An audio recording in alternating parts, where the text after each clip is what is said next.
আসসালামু আলাইকুম, সবাইকে স্বাগতম। হিসাব বিজ্ঞান বিষয়ে আমরা যখন সমন্বয়ের সমাধান করি তখন সমন্বয়ে যদি বলা থাকে বেতন 20% অগ্রিম প্রদত্ত হয়েছে, বেতন 20% অগ্রিম প্রদত্ত হয়েছে, এটার অর্থ হচ্ছে এই 12,000 টাকা যে বেতন আছে এটা 120%। 100% হচ্ছে চলতি বছরের, আর 20% অতিরিক্ত, মোট 120%। তাহলে সমন্বয়টা এভাবে থাকতে পারে, আবার রেওয়ামিলের মধ্যে এভাবে লেখা থাকতে পারে। তো যাই হোক, আমরা এটা সমাধান কিভাবে করতে হয় লক্ষ্য করি।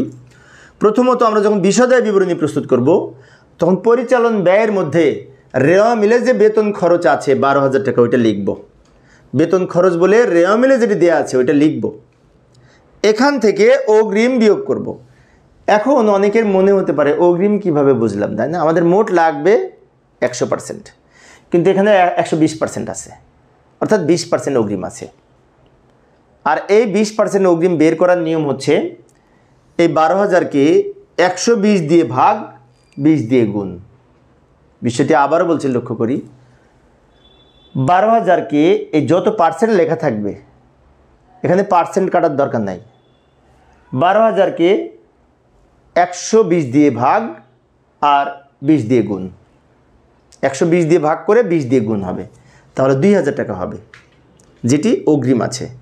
10,000 থেকে 2,000 বিয়োগ করে আমরা এখানে লিখব। তাহলে অগ্রিমটা কীভাবে বের করলাম? এই 12,000 টাকাকে এখানে যত পার্সেন্ট লেখা আছে 120%, 120 দিয়ে ভাগ, আর 20% বেশি তাই 20 দিয়ে গুণ।